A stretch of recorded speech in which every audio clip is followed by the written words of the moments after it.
Αρχίζει η συνεδρίαση και εισερχόμαστε στη συζήτηση των επίκαιρων ερωτήσεων.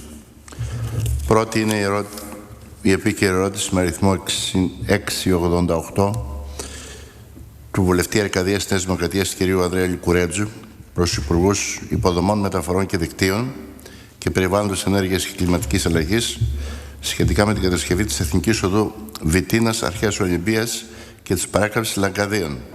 Θα απαντήσει ο Υπουργός κ. Χρυσοχοΐδης. Πριν δώσω το λόγο στον κύριο Λικουρέτζο, ήθελα να ανακοινώσω στο Σώμα ότι μετά υπάρχει αμέσως η συνέχεια της νομοθετικής εργασίας με το νομοσχέδιο και θα παρακαλέσω να είμαστε αυστηροί στους χρόνους, διότι υπάρχει κάποιο πρόβλημα με το χρόνο.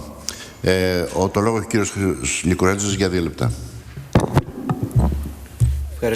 Ευχαριστώ κύριε Πρόεδρε. Κύριε Υπουργέ, σας ευχαριστώ για την παρουσία σας εδώ να απαντήσετε σε αυτή την ερώτηση, την οποία θεωρώ σημαντική για την ανάπτυξη της κεντρικής Πελοποννήσου, αλλά ιδιαίτερα της Αρκαδίας και της επαρχίας Γορτινίας. Διότι η κατασκευή του έργου της Εθνικής Οδού Αρχαίας Ολυμπίας Βιτίνας με την παράκαμψη των Λαγκαδίων θα διασυνδέσει τον τόπο μας με άλλους τουριστικούς προορισμούς και θα ενισχύσει την προσέλκυση του τουριστικού ρεύματος στην Αρκαδία, αλλά και θα επιτρέψει στους Αρκάδες να επισκέπτονται κάτω από καλύτερες συνθήκες τον τόπο τους, εκεί που γεννήθηκαν, εκεί που μεγάλωσαν, γιατί δυστυχώς λόγω της εσωτερικής μετανάστευσης, όπως γνωρίζετε, η Αρκαδία κατοικεί περισσότερο στο λεκανοπέδιο της Αττικής και λιγότερο στην Αρκαδία. Θέλω επίσης να σας υπενθυμίσω τους σημαντικούς αγώνες τους οποίους έχουν κάνει όλοι οι παράγοντες του τόπου μας για να διεκδικήσουμε και να επιτύχουμε την κατασκευή του έργου, και να επισημάνω επίσης την μαχητικότητα της εφημερίδος Γορτινία, η οποία εκπροσωπεί τους κατοίκους της περιοχής, της επαρχίας Γορτινίας, αλλά και όλους όσους στρατεύονται σε αυτή την προσπάθεια. Σας ερωτώ λοιπόν εάν υπάρχει τελική μελέτη, εάν υπήρχαν άλλες μελέτες κατά το παρελθόν, αν έχει αποφασίσει η κυβέρνηση την κατασκευή του έργου και με ποια μελέτη, τι συμβαίνει με τις περιβαλλοντικές μελέτες, αν και αυτές έχουν ολοκληρωθεί, και τέλος κύριε Υπουργέ, εάν γνωρίζουμε ποιο είναι το ύψος της δαπάνης κατασκευής του έργου και αν έχουν εξασφαλιστεί αυτοί οι πόροι. Από ποιον προϋπολογισμό, από εθνικούς πόρους, συγχρηματοδοτούμενο από ευρωπαϊκούς πόρους, ή θα ενταχθεί σε κάποιον άλλο προϋπολογισμό όπως αυτός των ευρωπαϊκών δικτύων. Επειδή κύριε Υπουργέ, για αυτό το τόσο σημαντικό θέμα αναπτύσσεται μια φιλολογία από διάφορες πλευρές και πότε ακούμε ότι φτάσαμε στο τέλος και πότε είμαστε στην αρχή, υπέβαλα αυτή την ερώτηση και παρακαλώ για την απάντησή σας. Ευχαριστώ. Ευχαριστούμε και εμείς. Ο Υπουργός έχει το λόγο για 3 λεπτά. Ευχαριστώ κύριε Πρόεδρε. Το Υπουργείο Υποδομών επιχειρεί μια πολύ μεγάλη προσπάθεια προκειμένου να οργανώσει και σε άλλες περιπτώσεις να ολοκληρώσει, σε άλλες περιπτώσεις να ξεκινήσει τις πολύ σημαντικές υποδομές της χώρας, οι οποίες είναι αναγκαίες για την περαιτέρω ανάπτυξή της, ιδιαίτερα τώρα που μετά την κρίση μπορεί η χώρα στη νέα πραγματικότητα, τη διεθνή όπως διαμορφώνεται, να παίξει ένα ρόλο. Αυτό φαίνεται όμως ενοχλεί κάποιους, κύριε Πρόεδρε. Και ενοχλεί κάποιους οι οποίοι προφανώς έχουν μάθει την άσκηση της πολιτικής και τη δημοσιογραφία με έναν διαφορετικό τρόπο. Με έναν τρόπο ο οποίος δεν αρμόζει στην έντιμη διαχείριση των πόρων του ελληνικού λαού. Και γι' αυτό ενοχλούνται. Ενοχλεί η δουλειά που φέρνει αποτέλεσμα. Οι συμβάσεις που υπογράφτηκαν, τα έργα που προχωρούν, ενοχλεί η προάσπιση των συμφερόντων του δημοσίου. Έτσι λοιπόν, ορισμένες φυλάδες της διαπλοκής και τα συστήματα της μιζέριας βγάζουν πρωτοσέλιδα βρώμικα. Να τους καμαρώνουν και να τους χαίρονται αυτούς που τους πληρώνουν. Κύριε Πρόεδρε, έκανα αυτή τη δήλωση διότι συστηματικά είμαι στόχος ενός ακροδεξιού βρώμικου εντύπου, το οποίο πραγματικά δεν ξέρω και προσπαθώ να δω και θα μάθω και θα ενημερώσω την εθνική αντιπροσωπεία και το ελληνικό λαό τι ακριβώς συμφέροντα υπηρετεί. Επαναλαμβάνω, άνομα και βρώμικα συμφέροντα, και επαναλαμβάνω να τους χαίρονται αυτοί που τους πληρώνουν. Κύριε συνάδελφε, η Εθνική Οδός 74 Τρίπολη Βιτίνα Αρχαία Ολυμπία, τμήμα της οποίας αποτελεί και το Λαγκάδια Λευκοχώρη, έχει καταταχθεί στο δευτερεύον εθνικό δίκτυο και στη συνέχεια στα διευρωπαϊκά δίκτυα. Με συμβάσεις που έχουν ανατεθεί από το Υπουργείο Υποδομών, έχουν βελτιωθεί στον παραπάνω άξοδα οδικά υποτμήματα και απομένουν οι μελέτες για τα ακόλουθα. Λούβρο Τρυποταμιά Κόμβος Ιρέας 16 χιλιόμετρα, παράκαμψη Σταυροδρομίου 1,5 χιλιόμετρο, παράκαμψη Λαγκαδίων Λευκοχωρίου 12 χιλιόμετρα. Ειδικότερα για το τμήμα Γ, στο πλαίσιο των μελετών βελτίωσης για το υπομελέτη τμήμα, παλαιότερα εκπονήθηκε αναγνωριστική μελέτη οδοποιίας, τμήμα Αγία Παρασκευή Λευκοχώρη. Η διαδικασία περιβαλλοντικής αδειοδότησης προχώρησε, αλλά κάποια στιγμή ανεστάλλει και τελικώς ανατέθηκε νέα μελέτη του 2009. Κύριε Λικουρέτζο, κύριε Πρόεδρε, θα μου δώσετε μισό λεπτό λίγο να... Ευχαριστώ. Η σχετική σύμβαση έγινε λοιπόν μια νέα ανάθεση, μια νέα μελέτη του 2009, η σχετική σύμβαση με συμβατική αμοιβή 2,3 εκατομμύρια ευρώ περίπου υπογράφτηκε τον Ιούνιο του 2009, η αντίστοιχη σύμβαση γεωτεχνικών ερευνών με συμβατική αμοιβή 605.270 ευρώ υπογράφηκε στις 27 Εβδόμου του 2010, αφορά στη μελέτη παράκαμψης των οικισμών Λαγκαδίων και Λευκοχωρίου στο πλαίσιο της μελέτης της βελτίωσης του οδικού άξονα Τρίπολη Βιτίνα Αρχαία Ολυμπία με διατομή 11 μέτρα. Σύμφωνα λοιπόν με αυτήν τη σύμβαση, κύριε Λικουρέτζο, εξετάστηκαν μια σειρά εναλλακτικές λύσεις, όπως η διέλευση με σύραγγα κάτω από τον οικισμό, στην εναλλακτική λύση στη ζώνη Αγία Παρασκευή, Γαλατά, Περδικονέρη, Κάστρο, Άκοβα, Λευκοχώρη, βόρεια του οικισμού. Μια ευρεία δηλαδή παράκαμψη των Λαγκαδίων. Η χάραξη της νέας οδού στη λύση της ευρείας παράκαμψης Λαγκαδίων απομακρύνεται από τον παραδοσιακό οικισμό Λαγκαδίων, παρακάπτοντας τις ορεινές εξάρσεις ανάντι του οικισμού. Η αρχή μελέτης παράκαμψης Λαγκαδίων βρίσκεται στην περιοχή της Αγίας Παρασκευής και προβλέπονται μια σύραγγα, ένα τεχνικό εξκαφής και επίχωσης, 9 γέφυρες καθώς και 5 ισόπεδοι κόβοι και 6 δευτερεύουσες οδοί. Το μήκος είναι 20 χιλιόμετρα αντί 13 χιλιόμετρα που προβλεπόταν στην αρχή. Η προμελέτη περιβαλλοντικών επιπτώσεων έχει πάρει καταρχήν μια θετική γνωμοδότηση και αυτή τη στιγμή βρισκόμαστε στην αξιολόγηση και το πρώτο στάδιο μελετών. Έχουμε μάλλον εγκρίνει το πρώτο στάδιο μελετών. Και στη συνέχεια εκπονήθηκαν η προμελέτη οδοποιίας, η προμελέτη των κόμβων και η οριστική γεωλογική μελέτη της ευρείας παράκαμψης Λαγκαδίων. Όπως βλέπετε δηλαδή, έχει γίνει μια σημαντική δουλειά. Έχουν ολοκληρωθεί αναγκαίες γεωτεχνικές έρευνες και η αξιολόγησή τους στη θέση των μεγάλων έργων, εκεί που έχουμε δηλαδή γέφυρες, σύραγγες και cut and cover. Επιπλέον έχει να υποβληθεί η κτηματογράφηση και στοιχεία οριστικής μελέτης οδοποιίας και υδραυλικών.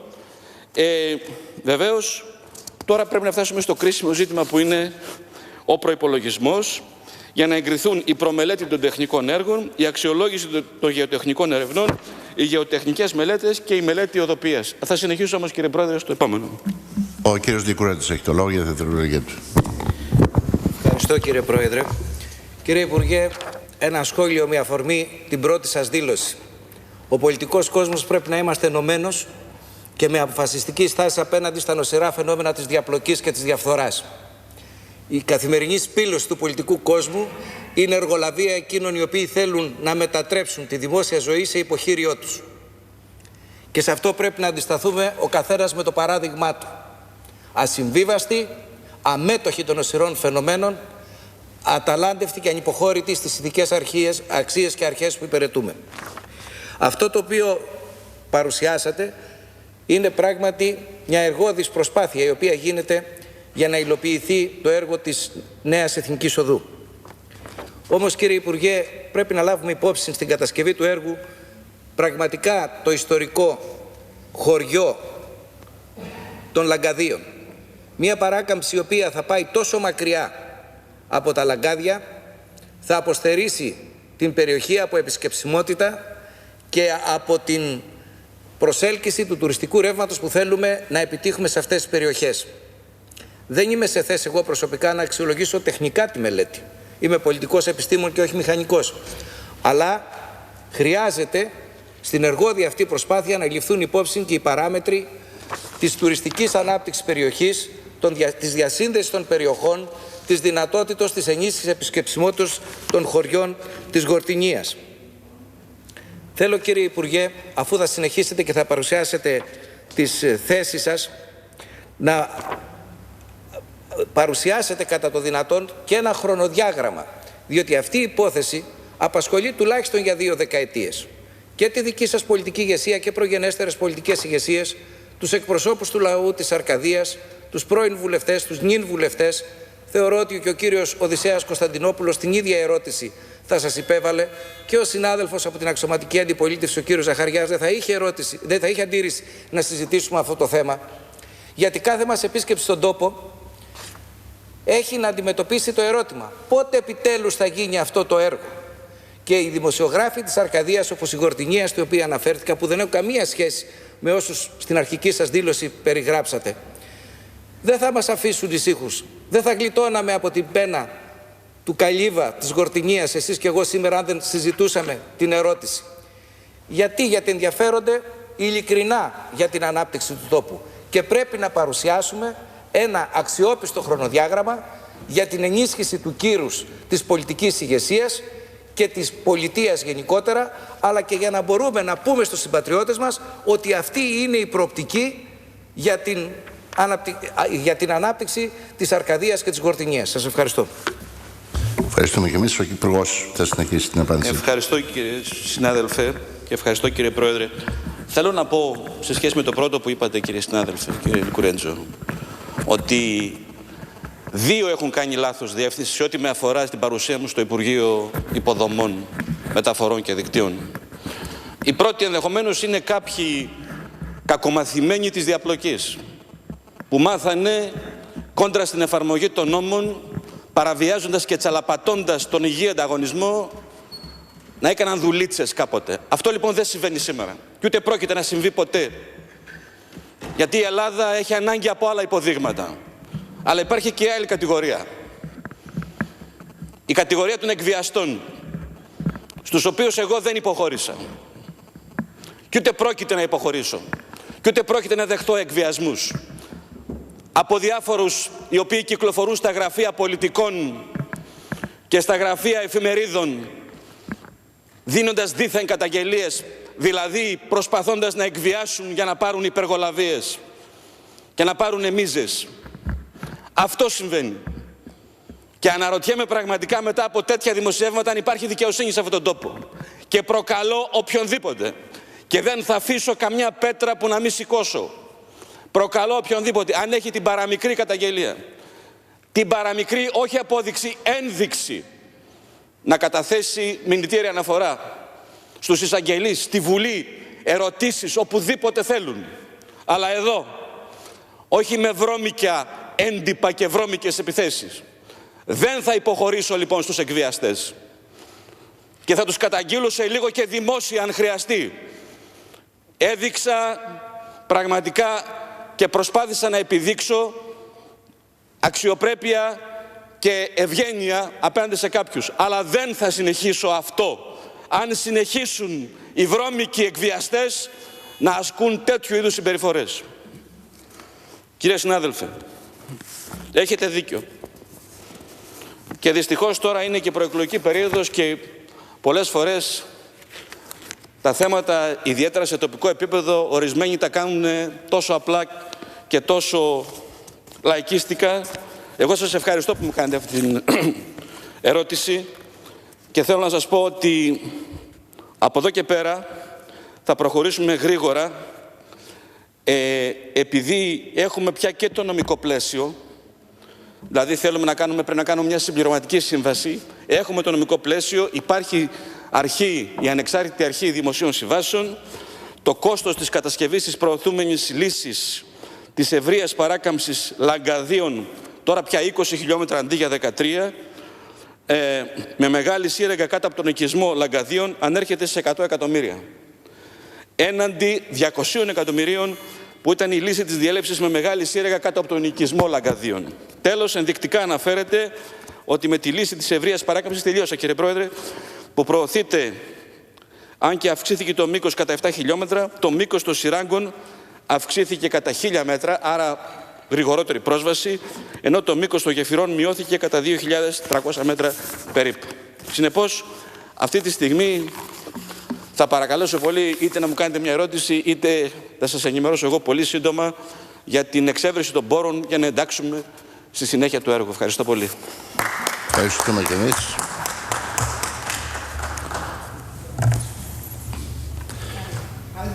Η ερώτηση με αριθμό 690 της βουλευτού Κοζάνης του Συνασπισμού Ριζοσπαστικής Αριστεράς κυρίας Σουζουνίδου προς την Υπουργό Εργασίας, Κοινωνικής Ασφάλισης και Πρόνοιας σχετικά με τα προβλήματα που απασχολούν τους ασφαλισμένους του Ενιαίου Ταμείου Ανεξάρτητων Απασχολουμένων, δεν θα συζητηθεί λόγω κολλήματος του Υπουργού. Η με αριθμό 696 επίκαιρη ερώτηση του πρώην Πρόεδρου της Βουλής και Βουλευτή Β' Αθηνών του ΠΑΣΟΚ κ. Απόστολου Κακλαμάνη προς τους Υπουργούς Παιδείας και Θρησκευμάτων, Διοικητικής Μεταρρύθμισης και Ηλεκτρονικής Διακυβέρνησης σχετικά με τη δέσμευση της κυβέρνησης για τη μεταφορά και τη διαθεσιμότητα εντασσόμενων εκπαιδευτικών σε άλλες δομές του Υπουργείου Παιδείας και Θρησκευμάτων και του Υπουργείου Υγείας, δεν συζητείται λόγω κολλήματος του Υπουργού. Ναι, κύριε Πρόεδρε, παρακαλώ. Επιτρέψτε μου παρακαλώ, εκτός θέματος και εγώ, θα ήθελα να υπογραμμίσω ότι συμφωνώ και με τον Υπουργό και με τον συνάδελφο στις απόψεις που διατύπωσαν πιο πριν σε ό,τι αφορά την συστηματική προσπάθεια απαξίωσης του πολιτικού κόσμου μέσω των ηλεκτρονικών και των έντυπων μέσων ενημέρωσης, όσο βεβαίως ενδίδουν και χρησιμοποιούνται για αυτή την προσπάθεια, η οποία είναι και τετελεσμένη της απαξίωσης του Κοινοβουλίου και του πολιτικού κόσμου γενικότερα. Οφείλουμε όμως και εμείς τέτοια περιστατικά εκβίασης, δασπολογίας, φημών να τα φέρουμε κατευθείαν ενώπιον της δικαιοσύνης. Και επίσης εδώ και σε λίγες ώρες θα έχουμε μια ψηφοφορία σε ό,τι αφορά τον έλεγχο της περιουσιακής κατάστασης όλων όσων διατέλεσαν πρωθυπουργοί, υπουργοί κλπ. Να φροντίζουμε να μην δίνουμε την δικαιολογία, χωρίς να υπάρχει ο σκοπός φυσικά, τη δικαιολογία ώστε να έχετε και το Κοινοβούλιο και ο πολιτικός κόσμος αυτές τις άθλιες επιθέσεις που μέσω της γενίκευσης τελικά συγκαλύπτουν εκείνους που πράγματι πρέπει να ελέγχονται. Αλλά κύριε Πρόεδρε, εγώ θέλω να εκφράσω για άλλη μια φορά τη λύπη μου. Το έχετε κάνει και εσείς προσωπικά. Πάντοτε το Προεδρείο διατυπώνει την διαμαρτυρία του και αυτό για το συνεχιζόμενο φαινόμενο, με εξαίρεση υπουργών οι οποίοι έρχονται εδώ όπως οι παριστάμενοι, έχουμε μια πρόκληση, θα έλεγα, ομής παραβίασης του κανονισμού. Ασφαλώς μπορεί να υπάρχουν λόγοι, προσωπικοί ή άλλοι. Στο βράδυ ειδοποιήθηκα ότι δεν θα μπορέσει να έρθει ο Υπουργός Παιδείας. Αλλά όπως διαβάσατε, η ερώτησή μου απευθύνεται και στον Υπουργό Διοικητικής Μεταρρύθμισης.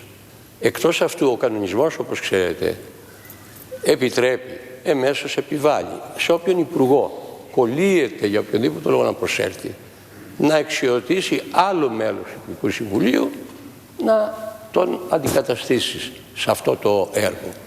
Όταν λοιπόν μεθαύριο τελειώνει ο χρόνος διαθεσιμότητας των εκπαιδευτικών εκείνων από τις 2.500 της δευτεροβάθμιας επαγγελματικής και τεχνικής εκπαίδευσης, που εν μια νυχτή με την κατάργηση του 50% των τμήματων υγείας και εφαρμοσμένων τεχνών των επαγγελματικών σχολών και των ειδικοτήτων επαγγελματικών ηλικίων βρέθηκαν στον δρόμο Και είναι στο δρόμο και από μεθαύριο τελειώνει η διαθεσιμότητα και θα απολυθούν.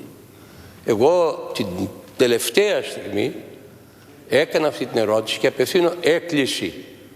Έγινε ένα έγκλημα σε βάρος της ευθοβράθμιας στην κίνηση επαγγελματικής εκπαίδευσης. Και αυτό η κυβέρνηση οφείλει, γιατί είχε υποσχεθεί ότι και προς την κατεύθυνση του Υπουργείου Υγείας θα καλυφθούν με το νοσηλευτικό, με τις οικότητες κατάλληλες για το Υπουργείο Υγείας, αλλά και σε άλλες δομές του Υπουργείου Παιδείας. 27.000 μαθητές αυτής της κατεύθυνσης βρέθηκαν στον δρόμο. Αυτά δεν είναι εγκλήματα, λάθη που τα πληρώνουμε τώρα κάποιοι και εργαζόμενοι, ο μαθητόκοσμος. Είναι πλήγματα κατά της παιδείας που είναι το μέλλον του λαού μας. Κύριε Πρόεδρε, δεν θέλω να κάνω κατάχρηση, θέλω να σας παρακαλέσω το Προεδρείο αυτή τη διαμαρτυρία να την μεταφέρει. Πρέπει να μην απαξιώνεται άλλο η Βουλή.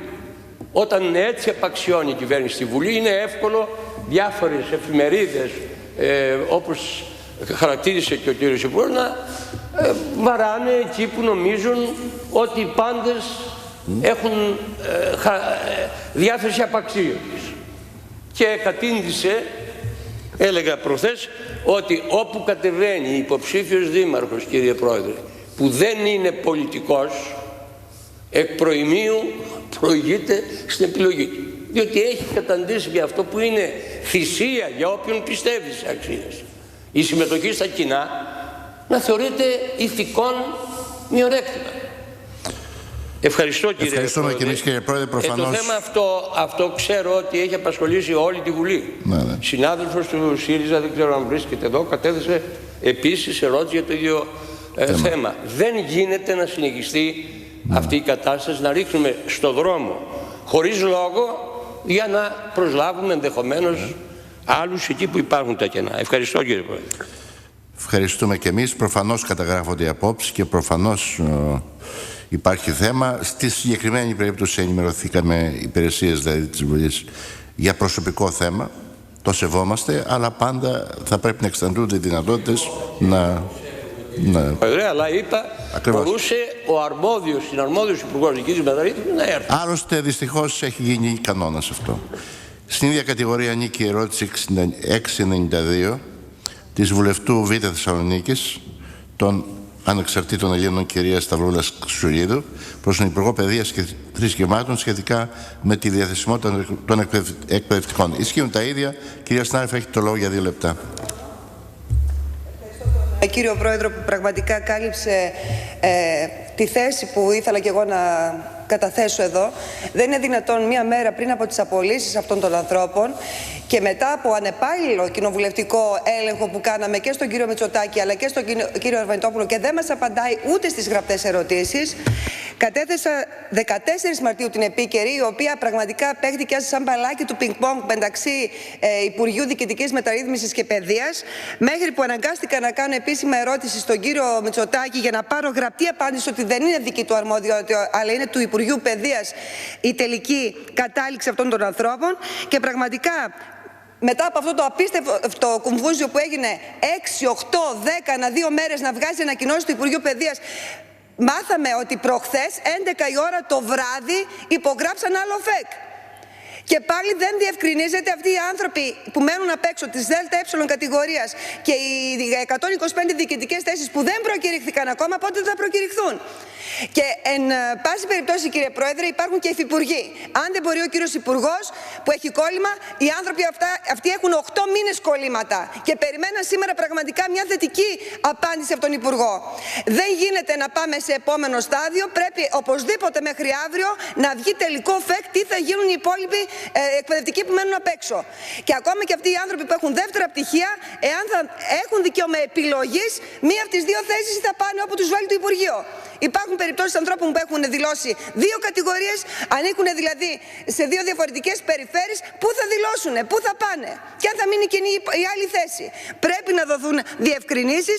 Παρακαλώ πάρα πολύ τον κύριο Υπουργό. Έχει όργανα, ξέρει πολύ καλά τι εννοώ. Έχει καλούς μάγειρες του Υπουργείου Παιδείας. Έχει κάποιον κύριο Λάσκαρη. Ας τα μαγειρέψει και ας βγάλει μια απόφαση σήμερα. Να τελειώνει το πανηγύρι. Ευχαριστούμε την κυρία Ζουνίδη. Προχωρούμε στην ερώτηση με αριθμό 694 του βουλευτή Αχαΐας Δημοκρατικής Αριστεράς κ. Τσούκαλη προς Υπουργούς Υποδομών, Μεταφορών και Δικτύων και Ανάπτυξης και Ανταγωνιστικότητας σχετικά με τη χρηματοδότηση του εμπορικού τμήματος του λιμανιού Πάτρας. Θα απαντήσει ο Υπουργός κ. Χρυσοχοΐδης. Κύριε Τσούκαλη, έχετε το λόγο για να αναπτύξετε την ερώτησή σας. Ευχαριστώ πολύ, κύριε Πρόεδρε.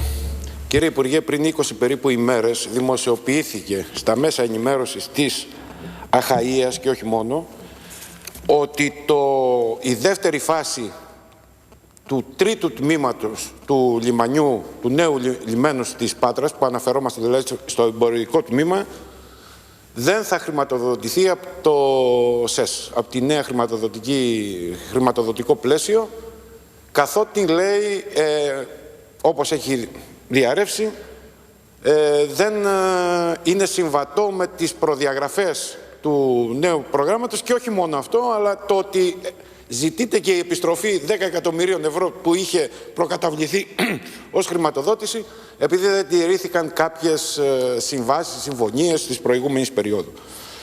Το 1996, κύριε Υπουργέ, αδειοδοτήθηκε η κατασκευή του νέου λιμένου της Πάτρας, χρηματοδοτήθηκαν οι δύο πρώτες φάσεις και ολοκληρώθηκε, παραδόθηκε ημιτελές, αλλά σε λειτουργία πλήρη το 2009.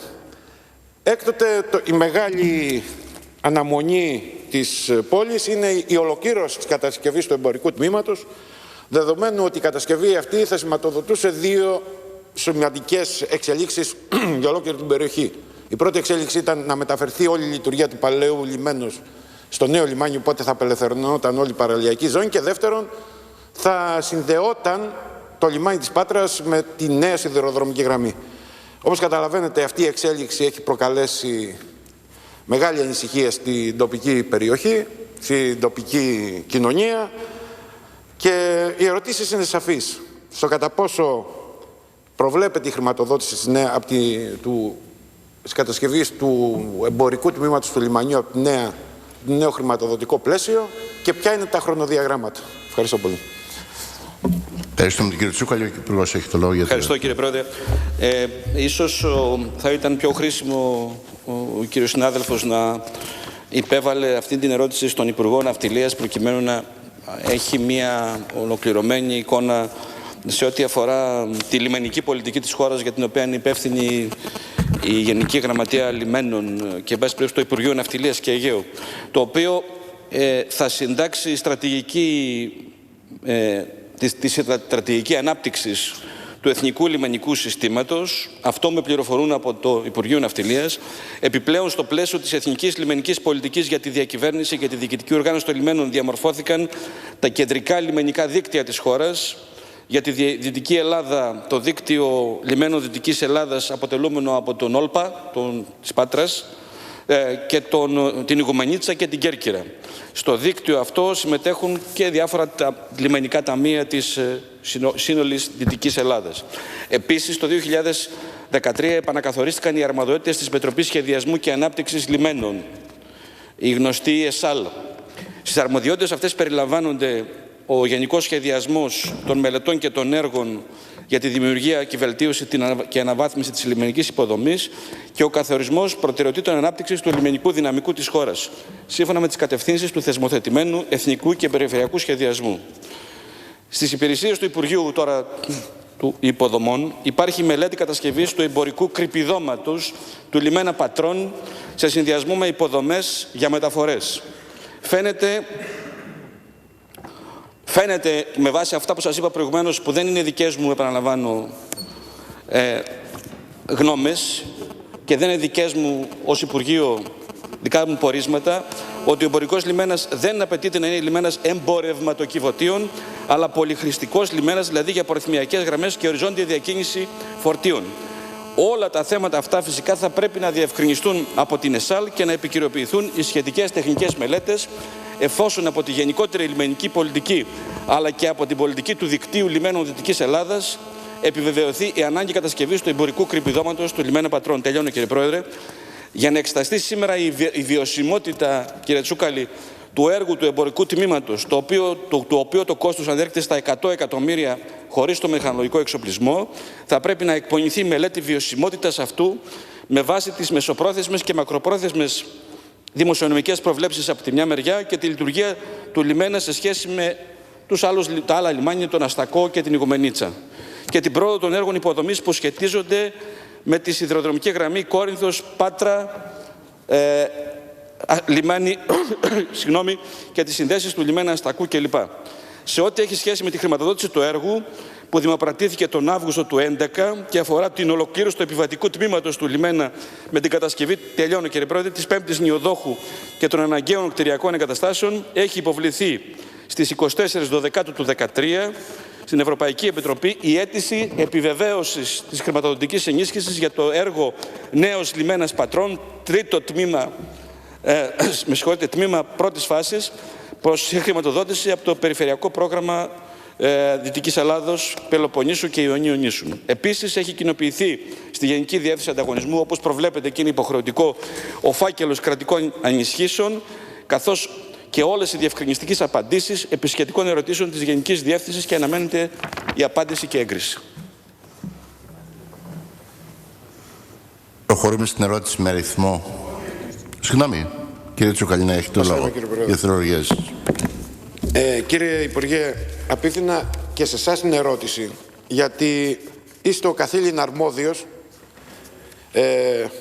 μάλλον συναρμόδιος, σε σχέση με ένταξη έργων τέτοιου χαρακτήρα στην επόμενη χρηματοδοτική περίοδο. Θα ήθελα σας παρακαλώ να επιβεβαιώσετε ή όχι ή μη αυτό το οποίο εξήγα ως συμπέρασμα από όσα είπατε. Η κατασκευή της τρίτης φάσης, της δεύτερης φάσης του εμπορικού λιμένα της Πάτρας είναι υποαίρεση αυτή τη στιγμή. Δηλαδή οι σχεδιασμοί που προϋπήρχαν σε σχέση με την κατασκευή του συγκεκριμένου τμήματος ουσιαστικά αυτή τη στιγμή επανεξετάζονται. Από την ΕΣΑΛ, από το σχεδιασμό, το γενικότερο στρατηγικό των λιμενικών, το γενικότερο λιμενικό λιμενική στρατηγική της Δυτικής Ελλάδας, στο κατά πόσο θα είναι βιώσιμο το συγκεκριμένο τμήμα, στο κατά πόσο θα εξυπηρετεί το γενικό σχεδιασμό, θα εξαρτηθεί η χρηματοδότηση ή όχι του δεύτερου τμήματος. Που σημαίνει ότι ξεκινάμε από την αρχή όσο αφορά την προοπτική του συγκεκριμένου τμήματος. Θέλω σας παρακαλώ να μου επιβεβαιώσετε ή όχι αυτό το οποίο σας ανέφερα. Ευχαριστώ πολύ. Ευχαριστούμε και εμείς. Ο Υπουργός έχει το λόγο. Επαναλαμβάνω, δεν είμαι σε θέση ως αρμόδιος Υπουργός Μεταφορών να καθορίσω και να αποφασίσω τη λιμενική πολιτική της χώρας. Ανήκει σε άλλο συνάδελφο και έτσι. Από εκεί και πέρα, αυτό που μπορώ να σας πω είναι ότι η πορεία υλοποίησης της εργολαβίας του τρίτου τμήματος της πρώτης φάσης του νέου λιμανιού, που έχουμε μια σύμβαση του 2012. Ναι. Έχουμε 51 εκατομμύρια ευρώ. Είναι στο σύνολό της επιλέξιμη. Έχουν υπαραγματοποιηθεί δαπάνες 19 εκατομμύρια, περίπου στο 37% του έργου. Για το άλλο σας είπα ότι περιμένουμε έγκριση πλέον για τη χρηματοδότησή του, όχι για τη χρηματοδότηση, με συγχωρείτε, για την έγκρισή του από την Ευρωπαϊκή Επιτροπή ως μεγάλο έργο, που σημαίνει ότι πάει στη Γενική Διεύθυνση Περιφερειακής Πολιτικής και στη Γενική Διεύθυνση Ανταγωνισμού, προκειμένου να πάρουμε τις αναγκαίες εγκρίσεις και στη συνέχεια, αλλά στη συνέχεια θα σας παρακαλέσω πολύ είτε να γίνει μια κουβέντα συνολική με το Υπουργείο Ναυτιλίας και εμάς μαζί φυσικά, για να έχουμε μια συνολική εικόνα πού θα πάμε στα επόμενα βήματά μας, διότι αυτό είναι το κρίσιμο ζήτημα που θέτεται ουσιαστικά με την ερώτησή σας και δεν μπορώ να το απαντήσω, επαναλαμβάνω, ούτε μπορώ να προκαθορίσω τις αποφάσεις για τις στρατηγικές επιλογές άλλων Υπουργείων.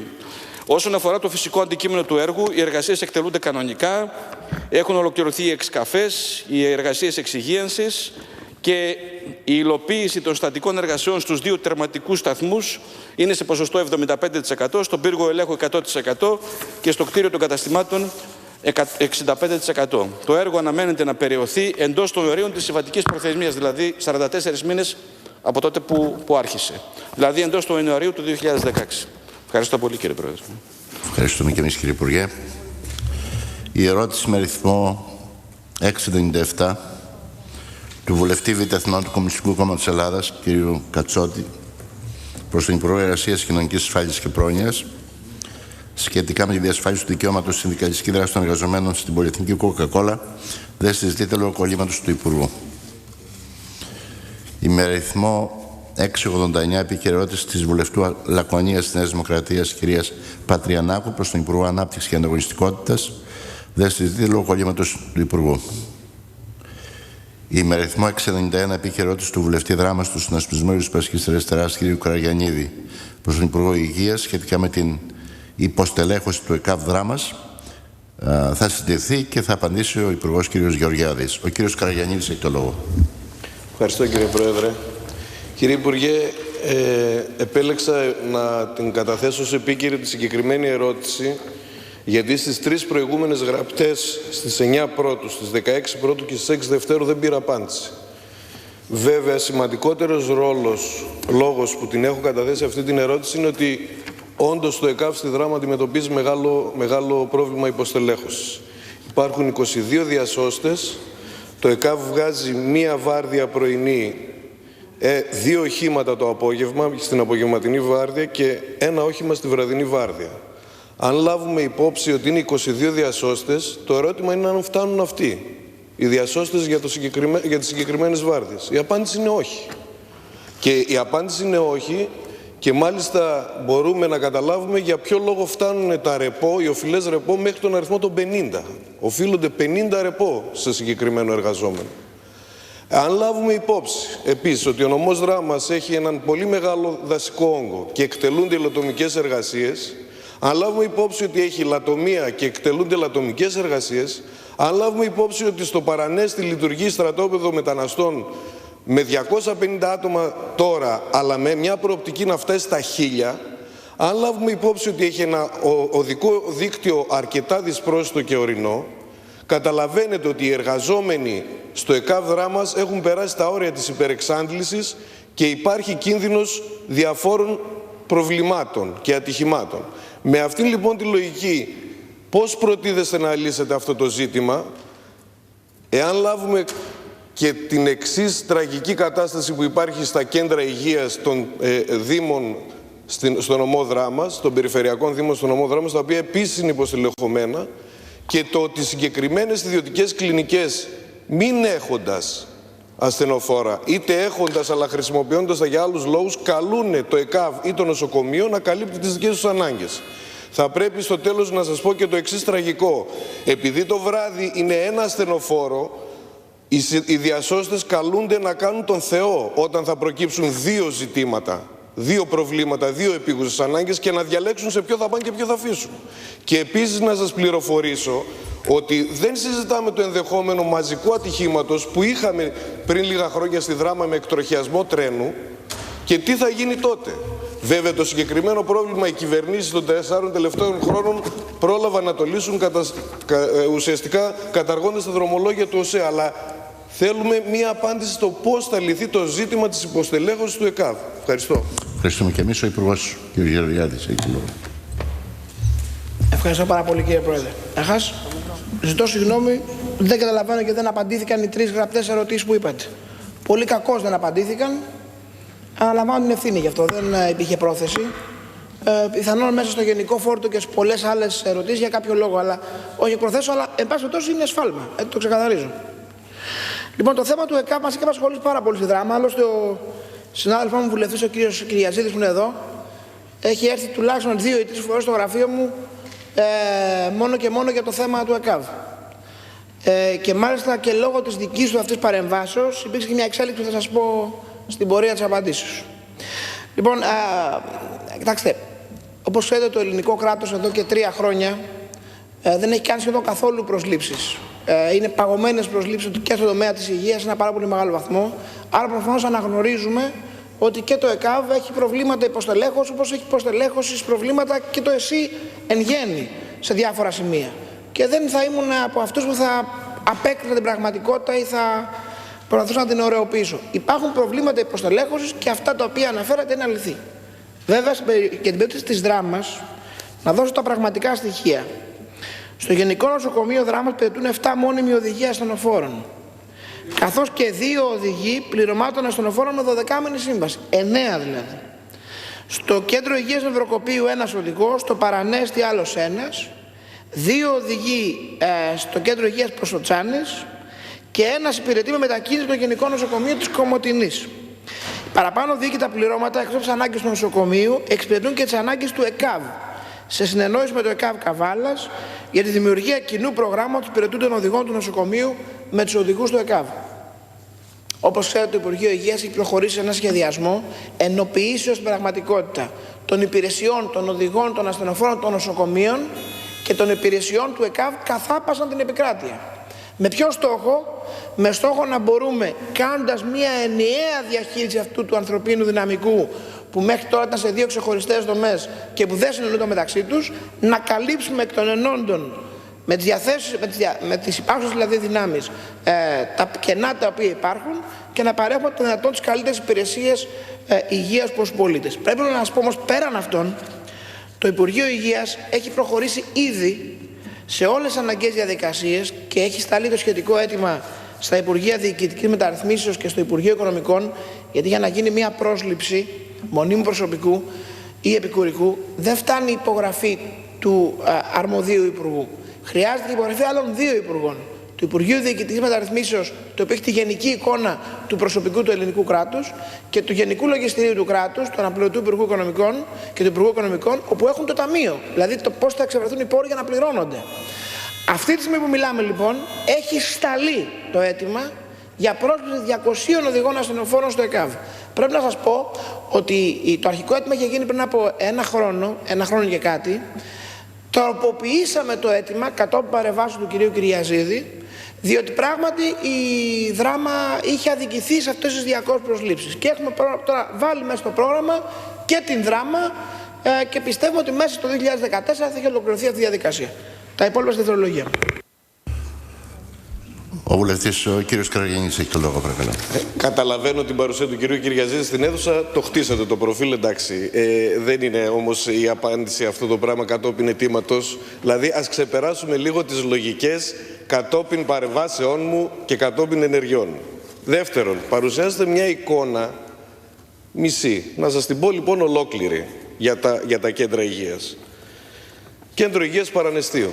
Σας είπα 250 μετανάστες με προοπτική να φτάσουν τους 1000. Έκταση του Δήμου Παρανεστίου 1037 τετραγωνικά χιλιόμετρα με 37 χωριά. Πώς ακριβώς καλύπτει το Κέντρο Υγείας Παρανεστίου όλη αυτή την έκταση με έναν οδηγό, ο οποίος καλύπτει ουσιαστικά μια βάρδια? Και το βράδυ τι γίνεται για αυτά τα 37 χωριά? Κέντρο Υγείας Προσοτσάνης με ασθενοφόρο 20 ετίας, ένας μόνιμος οδηγός και ένας οδηγός από μετακίνηση, ο οποίος κάθε τρίμηνο πρέπει να ανανεώνεται η απόσπασή του. Κέντρο Υγείας Κάτω Νευροκοπείου. 2 ασθενοφόρα με 3 οδηγούς. Φαντάζομαι δεν έχετε πάει στο Νευροκόπη. Το Νευροκόπη είναι πύλη εισόδου της Βουλγαρίας. Μπαίνει κόσμος από εκεί. Και πώς καλύπτεται αυτό? Από αυτήν λοιπόν την ανάλυση καταλαβαίνουμε ότι πρέπει να λυθεί ένα πρόβλημα που είναι ζωτικό για τον νομό και για το νοσοκομείο. Για να μην σας πω, από ό,τι μαθαίνω βέβαια θα είστε στην περιοχή, έτσι μου λένε οι πληροφορίες μου το Σαββατοκύριακο, αλλά επισκεφτείτε λίγο το νοσοκομείο Δράμας και το ΕΚΑΒ, να κάνετε μια κουβέντα με αυτούς τους ανθρώπους, να δείτε τι ελλείψεις έχουν, να σας πούν στο ΕΚΑΒ ότι δεν έχουν αναλώσιμα υλικά πολλές φορές, να σας πούν ότι τα αυτοκίνητα λόγω υποχρηματοδότησης πολλές φορές είναι παρκαρισμένα στο πάρκινγκ γιατί δεν μπορούν να κυκλοφορήσουν, να σας πούν επίσης ότι επιχειρείται να μετακινηθεί το τηλεφωνικό κέντρο στην Καβάλα και θα έχουμε το εξής σουρεαλιστικό πράγμα. Το κέντρο Καβάλας να δέχεται κλίση από τη Δράμα, επίσης να συνεννοείται με τον ασύρματο, με το ΕΚΑΒ Δράμας και να μην μπορεί να αξιολογήσει τα περιστατικά και να πηγαίνουν μερικές φορές χωρίς λόγο το ΕΚΑΒ σε περιστατικά που οι άνθρωποι στη Δράμα τα γνωρίζουν και άρα μπορεί να τα διαχειριστούν πολύ καλύτερα. Και η προκήρυξη που λέτε για τις 200 θέσεις συμπεριλαμβάνει για τον νομό Δράμας πόσες? Σας είπα 22 διασώστες, εάν βάλετε τις βάρδιες επί 2, ουσιαστικά θέλει διπλάσιο κόσμο για να μπορέσει να λειτουργήσει και οι αυτοί οι άνθρωποι να παίρνουν κάποια στιγμή και ένα ρεπό. Δεν γίνεται να έχει οφειλή 50 ρεπό δημόσιος οργανισμός εργαζόμενο. Δεν γίνεται. Με κάποιο τρόπο λοιπόν πέστε μας πόσος κόσμος θα προσληφθεί στον νομό Δράμας και για να ξέρουμε και σε τι χρονικό διάστημα θα συμβεί αυτό το πράγμα. Γιατί θα προκηρυχθούν 200 θέσεις και θα συμπεριληφθεί και Δράμα, εμένα δεν μου λέει τίποτα. Να μου πείτε ένα συγκεκριμένο αριθμό ανθρώπων που θα είναι για τη Δράμα, να το καταλάβω και να κάνουμε μετά και μια ακόμα συζήτηση για το πώς θα προχωρήσουμε για την επίλυση των προβλημάτων. Και εκεί θα πρέπει να ξεκινήσει η δευτερολογία στην απάντηση. Ο Υπουργός έχει το λόγο για τη δευτερολογία του. Κύριε συνάδελφε, καταρχάς δεν κατάλαβα προς τι η κριτική για την παρουσία του κυρίου Κυριαζίδη. Δηλαδή, συγγνώμη, σας ενοχλεί που ο κύριος Κυριαζίδης ασχολείται με τα προβλήματα του νομού Δράμας? Δηλαδή, θα έπρεπε να μην έχει έρθει ο κύριος Κυριαζίδης στον Υπουργό Υγείας και να εκπροσωπήσει τον νομό? Εγώ πρέπει να πείτε μπράβο στον κύριο Κυριαζίδη, και εσείς και ο κύριος Κυριαζίδης και όποιος άλλος μπορεί να πιέσει το κράτος για κάτι καλύτερο για τους πολίτες της Δράμας. Θα το περίμενα ως θα το επικροτούσατε, όχι να το ψέξετε.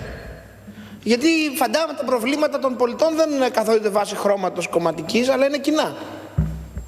Λοιπόν, προσπερνάω αυτό το θέμα. Σας είπα ότι πράγματι έχουμε βάλει μέσα στους 200 στη Δράμα. 10 θα προσλάβουμε για τη Δράμα. 10. Εσείς μπορεί να αναθέτε 20. Εγώ μπορώ να πω το ιδανικό θα ήταν 50. Στα πλαίσια τα δημοσιονομικά του σημερινού ελληνικού κράτους, αυτή η κατανομή του Υπουργείου Υγείας δείχνει ότι θεωρούμε ότι πράγματι ο νομός Δράμας, λόγω της ιδιαιτερότητας της γεωγραφικής που έχει, πρέπει να αποτελέσει ένα σημείο στο οποίο θα δώσουμε μεγαλύτερο βάρος. Έχω πάει στον Ευρωκόπη, δεν το γνωρίζετε μάλλον, εγώ είμαι Μακεδόνος από τη Φλόρινα. Λοιπόν, γυρίζω τη Βόρεια Ελλάδα, μου αρέσει η Βόρεια Ελλάδα, την αγαπώ τη Βόρεια Ελλάδα. Δεν θα είμαι αυτό Σάββατο στη Δράμα, θα είμαι στις 5 Απριλίου για την ακρίβεια, αλλά δεν έχει σημασία. Είστε προσκεκλημένος να έρθετε και μαζί μου να πάμε στο νοσοκομείο και να ακούσουμε από κοινού τα προβλήματα. Εγώ δεν υποκρίνω ότι δεν υπάρχουν προβλήματα. Προφανώς και υπάρχουν προβλήματα. Στην περίπτωση που διέλαβε την προσοχή σας, πριν από 3 χρόνια η χώρα χρεοκόπησε. Φαντάζεστε να χρεοκοπεί μια χώρα και την ΕΟΜΕ να μην υπάρχουν προβλήματα? Πολλά προβλήματα. Ευτυχώς επειδή κυβερνούμε εμείς όμως, τα προβλήματα είναι και διαχειρίσιμα και διαρκώς λιγότερα. Ενώ άμα μας έρχεται και ένας Μαδούρο, δεν θα είχαμε ούτε βενζίνη για τα ασθενοφόρα. Λοιπόν, κάτω στο αυρός που κυβερνάμε και τα κάνουμε όπως τα κάνουμε και βγαίνει η χώρα από την κρίση. Ευχαριστώ πολύ.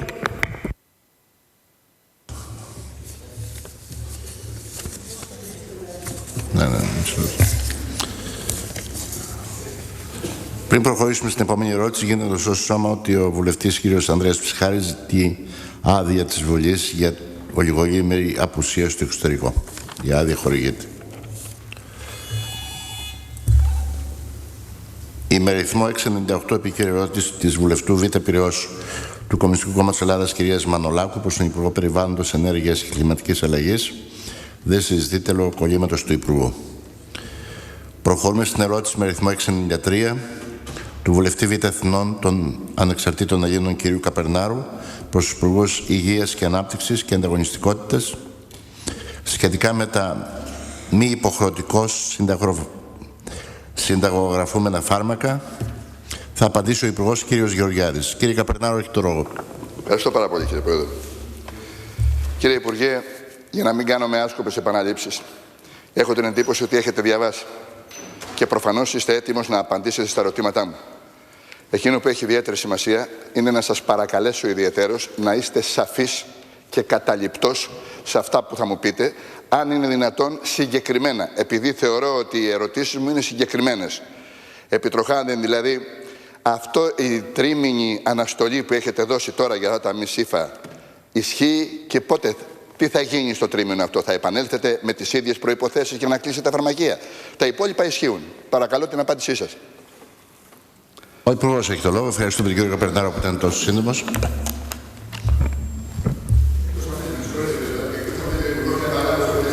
Όχι. Υπάρχει είναι γραμμένες, να μην... Θα τις πω εγώ για να ακουστούν και από τη τηλεόραση δηλαδή. Η πρώτη ερώτηση έχει να κάνει με τα μη συνταγογραφούμενα φάρμακα και ποιο θα είναι το καθεστώς πωλήσεώς τους. Και το δεύτερο γενικά για την επιβίωση των φαρμακείων υπό τις παρούσες οικονομικές συνθήκες. αυτά τα στοιχεία θα προχωρήσει η κυβέρνησή σας στην απελευθέρωση των μισήφα και θα επιτρέψει την πώλησή τους ακόμα και από σούπερ μάρκετ? Έχετε αντιληφθεί ή όχι τους κινδύνους που υπάρχουν για τη δημόσια υγεία?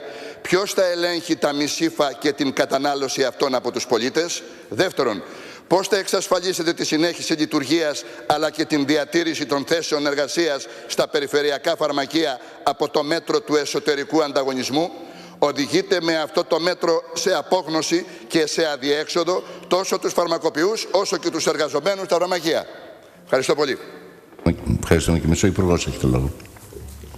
Λοιπόν, κύριε συνάδελφε, εγώ πάντα συνηθίζω να είμαι συγκεκριμένος, δεν μου αρέσουν καθόλου οι γενικότητες.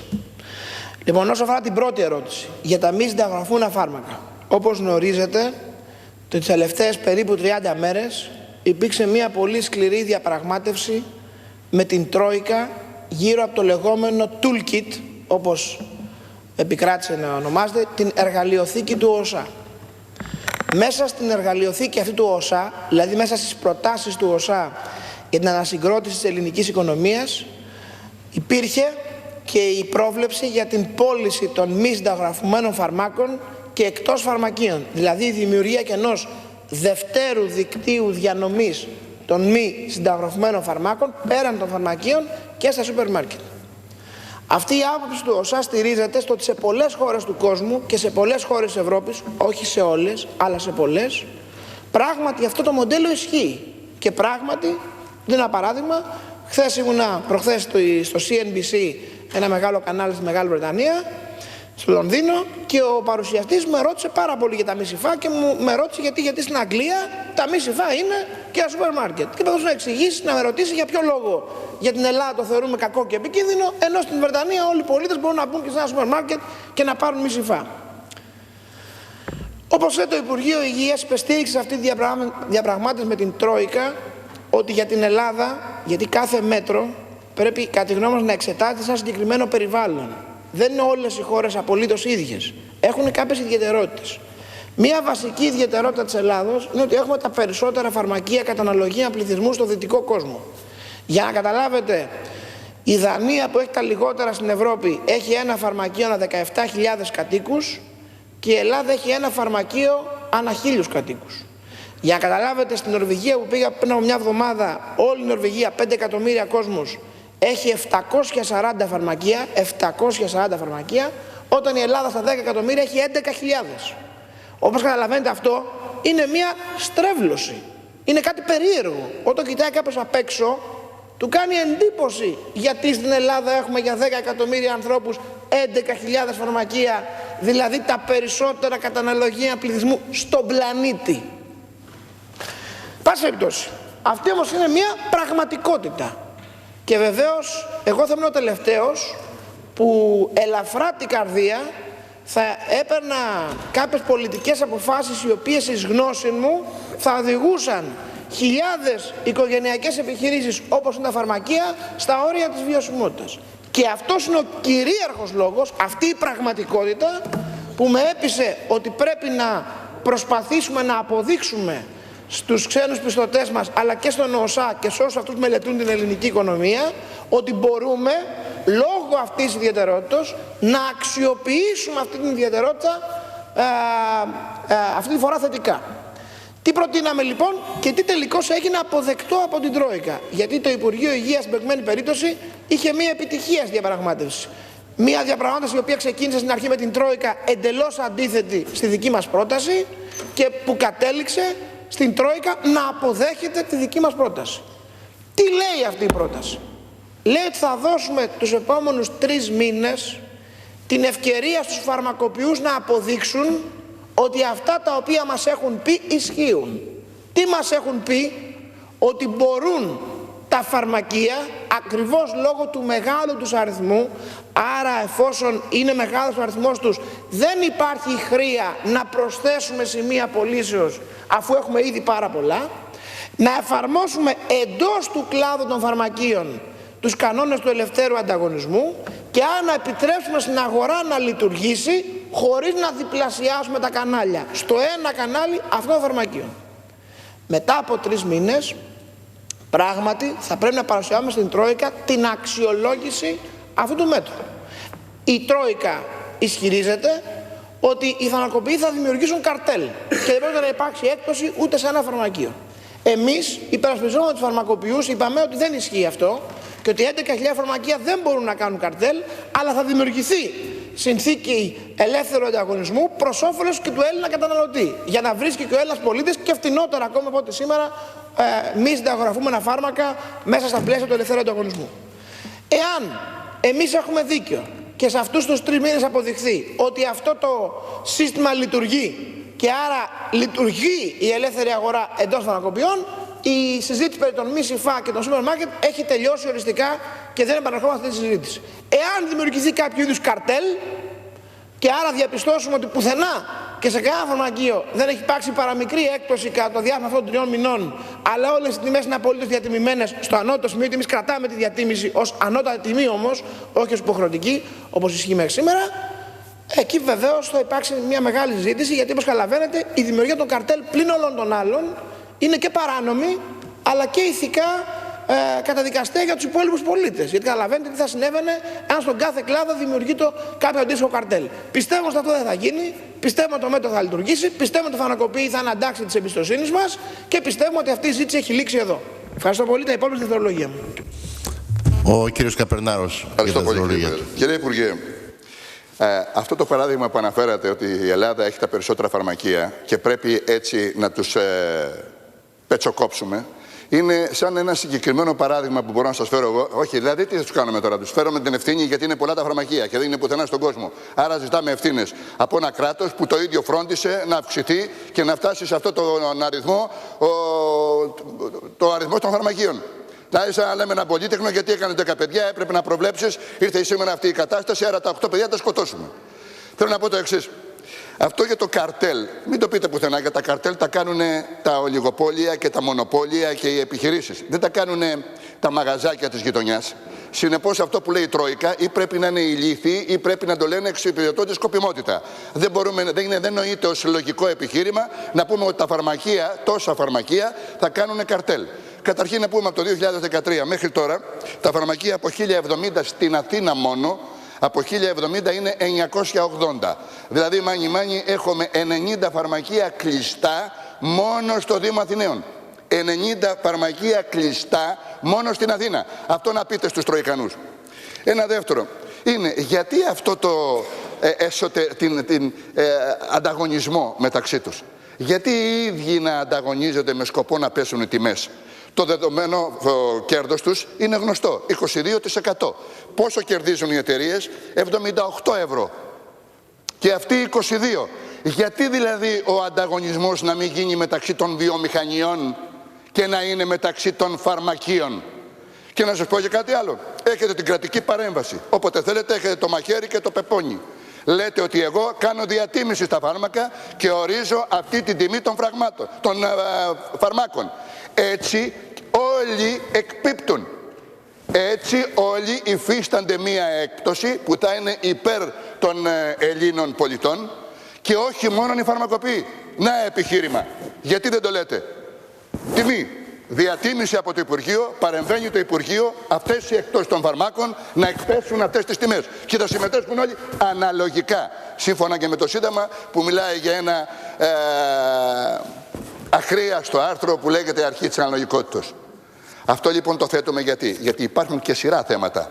Εκτός αν πρέπει να εξυπηρετηθούν σούπερ μάρκετ. Να ξέρετε το εξής, ότι αυτή τη στιγμή το κράτος με το πρωτογενές πλεόνασμα χρωστάται στους φαρμακοποιούς 280 εκατομμύρια ευρώ στον ΕΟΠΗ.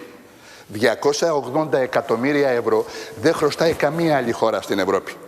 Ούτε η δεύτερη, ούτε η τρίτη, ούτε η τελευταία. Καμία. Μόνο εσείς. 280 εκατομμύρια στους φαρμακοποιούς. Αυτό δεν το είπατε. Ερχόμαστε όμως και λέμε το εξής. Αυτά τα χρήματα που χρωστάτε και που θα τα παίρνουν όποτε θέλετε, εάν πάνε τα φάρμακα στα σούπερ μάρκετς, τότε θα πουλιέται πολύ εύκολα η ασπιρίνη και το ντεπών, που αυτή τη στιγμή είναι τα μόνα φάρμακα που τους δίνουν το δικαίωμα καθημερινής ρευστότητος. Διότι με αυτά τα φάρμακα καθημερινής ρευστότητος, ντεπών και αυτά τα παυσίπονα καθημερινής χρησιμοποίησης, αυτά τους δίνουν το δικαίωμα ακόμα να ανασένουν με καλαμάχι. Εάν το κάνετε και αυτό, θα κλείσουν. Τότε καταστρέφεται μία συντεχνία, καταστρέφεται μία ομάδα επιστημόνων, όπως ακριβώς κατάντησαν σήμερα, και με ποιο τρόπο? Χωρίς να προσπαθήσετε να υπερασπιστείτε τα δικαιώματά τους, τα οποία είναι δικαιότατα. Εγώ πιστεύω ότι έχετε πάρει θέση υπέρ τους. Και δεν έχετε πάρει θέση υπέρ τους, έχετε πάρει θέση υπέρ της λογικής. Διότι είναι ο χρόνος τώρα του γελίου κανονισμού που δίνει στους βουλευτές αυτά τα λεπτάκια για να σας αναπτύξουν. Έχω πάρα πολλά επιχειρήματα. Διότι να σας πω κι άλλο ένα επιχείρημα. Γνωρίζετε ότι μια γυναίκα που έχει εμπιστοσύνη απόλυτη στο φαρμακοποιό της, ο φαρμακοποιός, αν θέλετε κύριε Υπουργέ, μην τον απασχολείτε. Αν θέλετε.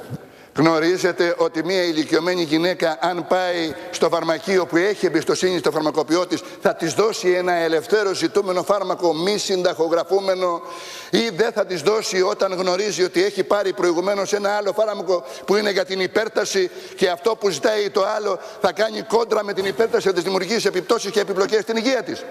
Στο φαρμακοποιό, ο οποίος έχει και την ευθύνη, ακόμα και περιουσιακή ευθύνη και ηθική ευθύνη και επιστημονική ευθύνη, που του έχει εμπιστοσύνη, μπορεί να την καθοδηγήσει να αποτρέψει κινδύνους από την υγεία της. Τι θα γίνει ο υπάλληλος του σούπερ μάρκετ όταν πάνε τα φάρμακα? Έχω ένα σωρό επιχειρήματα. Δυστυχώς δεν μου επιτρέπει ο κύριος Πρόεδρος και ευλόγος, και θέλω σας παρακαλώ πολύ να τα λάβετε υπόψη στην απάντησή σας, γιατί επιμένω.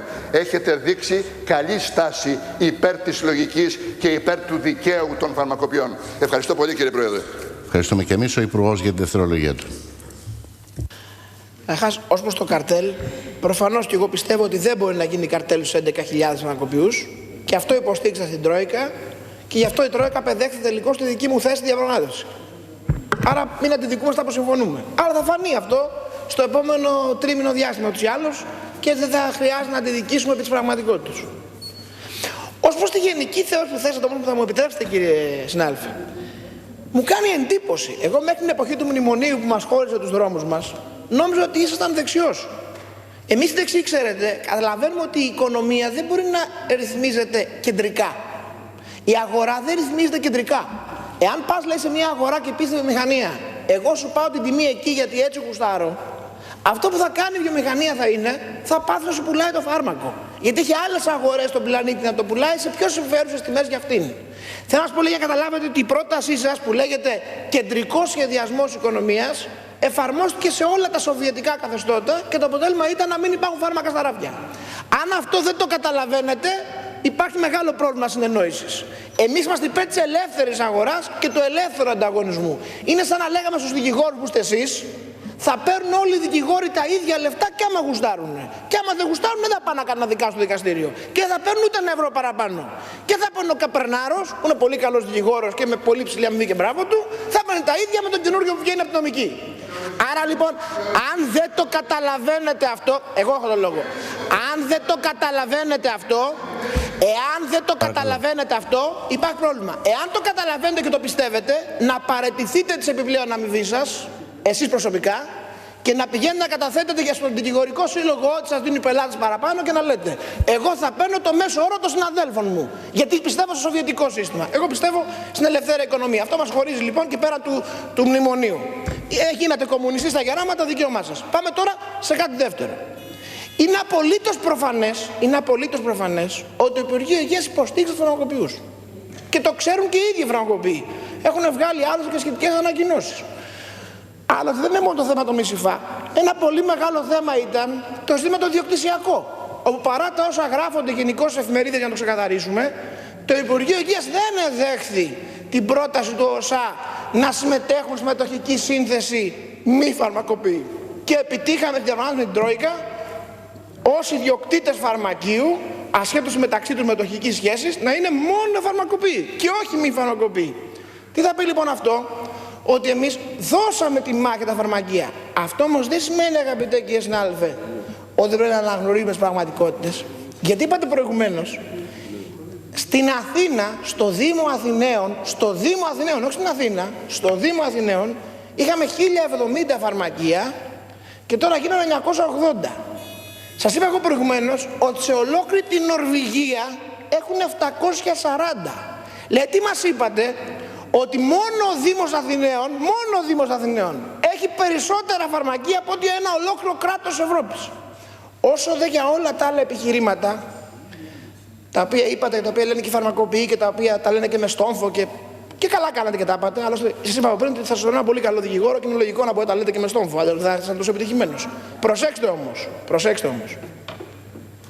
Όταν είσαι με αυτούς τους ανθρώπους απέναντι, σου λένε το εξής απλό επιχείρημα. Οι Βρετανοί είναι άλλου είδους άνθρωποι. Δεν έχουν πίεση. Δεν παίρνουν άλλα φάρμακα. Οι Δανείοι τι είναι, βόδια είναι οι Δανείοι. Και τα παίρνουν στο σούπερ μάρκετ και δεν παθαίνουν τίποτα. Άρα αυτά τα επιχειρήματα δεν έχουν καμία τύχη έναντι διεθνών διαπραγματευτών που έχουν δει και τις άλλες χώρες και τι συμβαίνει στις άλλες χώρες. Όμως, το επαναλαμβάνω, το Υπουργείο Υγείας επέλεξε τη διαπραγματευτική του τακτική, επέλεξε τα επιχειρήματά του, τα επιχειρήματά του έγιναν δεκτά από την Τρόικα. Κατά συνέπεια, δεν μπορώ να καταλάβω προς τι αυτή η αντιδικία σήμερα. Ευχαριστώ πολύ. Προχωρούμε στην ερώτηση με αριθμό 690.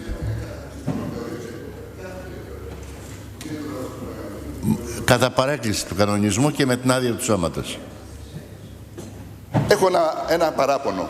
Βάλτε το, αν θέλετε, εντός εισαγωγικών. Δεν είναι δυνατόν να ισχύει ο κανονισμός όπως ακριβώς ισχύει. Και κάποια στιγμή η Ολομέλεια των Προέδρων πρέπει να αποφανθείτε. Όταν ερχόμαστε στην Ολομέλεια και υποβάλλουμε ερωτήσεις, σαφείς ερωτήσεις, έχουμε απέτηση να έχουμε σαφείς απαντήσεις. Οποιοσδήποτε τρόπος που δίνει το δικαίωμα στον Υπουργό να υπεκφεύγει των απαντήσεων, νομίζω ότι προσβάλλει και εξευτελίζει έτσι περισσότερο αυτό που λέμε κανονισμό της Βουλής. Πρέπει να παρεμβαίνετε και να, όπως λέμε, να επανέρχεται, γιατί θέλουμε 2 ερωτήσεις με 3 υποερωτήσεις. Πρέπει να απαντήσει σαφέστατα και απόλυτα σε αυτό που το ρωτάμε. Τα υπόλοιπα κρίνουν βέβαια αυτοί που μας ακούνε. Αλλά κυρίως πρέπει να κρίνετε εσείς ότι δεν μπορεί να στεγιστεί αυτή η κατάσταση με αυτή τη λειτουργία με τον ίδιο κανονισμό. Σας ευχαριστώ πολύ. Ευχαριστώ. Δεν θέλω να σχολιάσω, διότι... Όχι, κύριε Υπουργέ, δεν υπάρχει κανένα προσωπικό, κύριε Υπουργέ. Δεν υπάρχει κανένα προσωπικό. Κύριε Υπουργέ, καταρχήν δεν σας έδωσα το λόγο. Καταρχήν, κύριε Υπουργέ, δεν έχετε το λόγο. Παρακαλώ, κυρία συνάδελφε, δεν έχει το λόγο. Δεν έχει το λόγο. Δεν χρειάζεται προκλήσεις. Το Προεδρείο με την άδεια του σώματος έδωσε το δικαίωμα στον κύριο Καπερνά να κάνει ένα σχόλιο, το οποίο, να μου επιτραπεί, κύριε συνάδελφε, άπτεται γενικότερα της πολιτικής μας λειτουργίας και όχι μόνο του κανονισμού κλπ. Η πολιτική έχει μια ποιότητα η οποία δεν καθορίζεται από κανονισμούς και από... Μακάρι να μπορέσουμε να προχωρήσουμε σε μια αναβάθμιση λοιπόν της πολιτικής για να κερδίσει η πολιτική και την εμπιστοσύνη του κόσμου. Περί αυτού πρόκειται. Προχωρούμε όμως στην ερώτηση 695 της βουλευτού Β' Πειραιώς της Δημοκρατικής Αριστεράς, κυρίας Γιαννακάκη, προς τον Υπουργό Δικαιοσύνης, Διαφάνειας και Ανθρωπίνων Δικαιωμάτων σχετικά με την καθυστέρηση της ψήφισης του αντιρατσιστικού νόμου. Θα απαντήσει ο Υπουργός Δικαιοσύνης, κύριος Αθανασίου. Κυρία Γιαννακάκη, έχει το λόγο για 2 λεπτά. Ευχαριστώ πολύ, κύριε Πρόεδρε. Κύριε Υπουργέ, θα σας διηγηθώ μια ιστορία την οποία θέλω να συμφωνήσουμε ότι θα την ονομάσουμε η Οδύσσεια ενός νομοσχεδίου. Γνωρίζετε καλύτερα από μένα ότι η Ελλάδα είναι ίσως η τελευταία χώρα της Ευρωπαϊκής Ένωσης η οποία δεν έχει ενσωματώσει ακόμη την απόφαση πλαίσιο του Νοεμβρίου του 2008 αναφορικά με την καταπολέμηση του ρατσισμού και της ξενοφοβίας. Είχε υποχρέωση να την έχει ενσωματώσει μέχρι τον Νοέμβριο του 2010 και προχωράμε στον Νοέμβριο του 2014. Δεν θα αναφερθώ το τι είχε γίνει επί κυβέρνηση Παπαδήμου στις αρχές του 2012, γιατί εσείς δεν ευθύνεστε γι' αυτό. Όταν πέρασε κανονικά από την αρμόδια επιτροπή, ενεγράφει στην ημερήσια διάταξη της Ολομέλειας και ξαφνικά, ώρες πριν ξεκινήσει η Ολομέλεια, το έφαγε το μαύρο σκοτάδι, κανείς δεν έμαθε ποτέ τι έγινε. Εισήχθη λοιπόν από εσάς στις 20 Νοέμβρη του 2013 στην αρμόδια επιτροπή. Έγιναν 3 συνεδριάσεις και όσον αφορά στη διαδικασία της δεύτερης ανάγνωσης, αφού ματαιώθηκε επί 3 συνεχόμενες συνεδριάσεις, μετά δεν ξανακούσαμε, κανείς δεν μίλησε πια γι' αυτό. Στο συγκεκριμένο νομοσχέδιο και η Δημοκρατική Αριστερά και το ΠΑΣΟΚ είχαν καταθέσει τροπολογία αναφορικά με την προέκταση του Συμφώνου Συμβίωσης στα ομόφυλα ζευγάρια, προκειμένου να εναρμονιστεί η χώρα μας με την καταδικαστική απόφαση του Ευρωπαϊκού Δικαστηρίου Ανθρωπίνων Δικαιωμάτων. Επίσης, στο συγκεκριμένο νομοσχέδιο δεν τιμωρούνται οι διακρίσεις βάσει σεξουαλικού προσανατολισμού και ταυτότητας φύλου, παρόλο που οι κατηγορίες οι οποίες μόλις ανέφερα περιλαμβάνονται στην περιγραφή του ρατσιστικού κινήτρου ως επιβαρυντικής περίστασης για την προσμέτρηση της ποινής, σύμφωνα με το άρθρο 79 παράγραφος 3 του Ποινικού Κώδικα. Επίσης, στις 10 με 14 Μάρτη τρέχοντος ήρθε στην Ελλάδα η Επιτροπή ΕΚΡΙ του Συμβουλίου της Ευρώπης για την καταπολέμηση του ρατσισμού και της ξενοφοβίας, προκειμένου να σας συναντήσει για τη διαδικασία της σύνταξης της νέας έκθεσης. Τα ερωτήματα που προκύπτουν είναι αβίαστα και πάρα πολύ απλά. Τι γίνεται με αυτό το νομοσχέδιο? Σκοπεύετε να το φέρετε πάλι, να συνεχίσει τη διαδικασία στην αρμόδια επιτροπή και να έρθουμε στην Ολομέλεια να το συζητήσουμε? Σίγουρα η επιτροπή που μόλις ανέφερα, η Επιτροπή ΕΚΡΙ του Συμβουλίου της Ευρώπης, σας ρώτησε πάνω σε αυτό. Τι απαντήσατε? Δεσμευτήκατε χρονικά? Πότε θα έρθει? Μη μου πείτε ότι ναι, θα το φέρω. Παρακαλώ, ολοκληρώνετε, κύριε προσδιορισμό. Να ακούσουμε τον Υπουργό και μετά συνεχίζουμε. Και επίσης, ένα τελευταίο ερώτημα: αν σκοπεύετε να συμπεριλάβετε το Σύμφωνο Συμβίωσης στην επέκτασή του στα ομόφυλα ζευγάρια και βέβαια την τιμωρία των διακρίσεων για ζητήματα σεξουαλικού προσανατολισμού και ταυτότητας φύλου. Σας ευχαριστώ.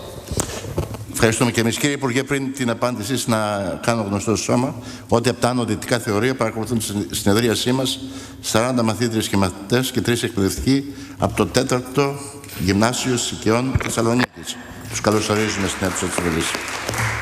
Κύριε Υπουργέ, έχει το λόγο, παρακαλώ, για 3 λεπτά. Ευχαριστώ, κύριε Πρόεδρε.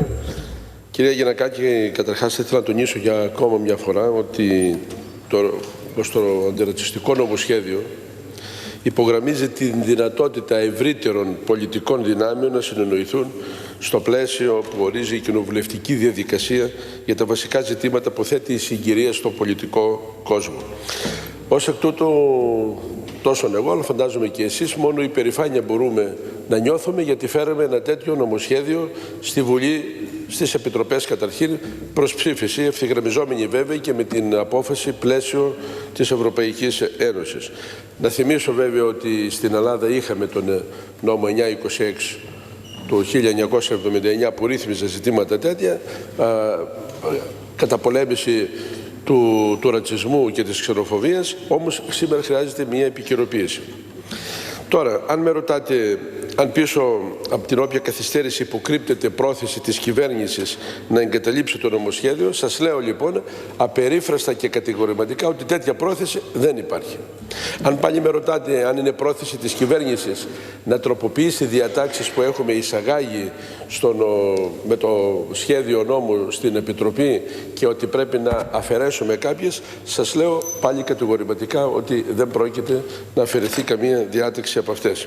Οι λόγοι λοιπόν της καθυστέρησης τώρα είναι δύο. Ο πρώτος είναι ο φόρτος εργασίας που, όπως ξέρετε, είχαμε στο Υπουργείο αυτή την περίοδο. Είδατε πόσα νομοσχέδια επίγοντα έπρεπε να περάσουν και αυτός είναι ακριβώς ο λόγος ο οποίος υπάρχει μια καθυστέρηση για να εισαχθεί στην Επιτροπή προς δεύτερη συζήτηση. Οι δύο περιπτώσεις που αναφέρατε που δεν συζητήθηκε ήταν διότι λόγω των υποχρεώσεων μου εν ώψη της Προεδρίας στην Ευρωπαϊκή Ένωση στο Συμβούλιο Υπουργών Δικαιοσύνης έπρεπε να είμαι στις Βρυξέλλες. Αυτός ήταν ο λόγος που δεν συζητήθηκε.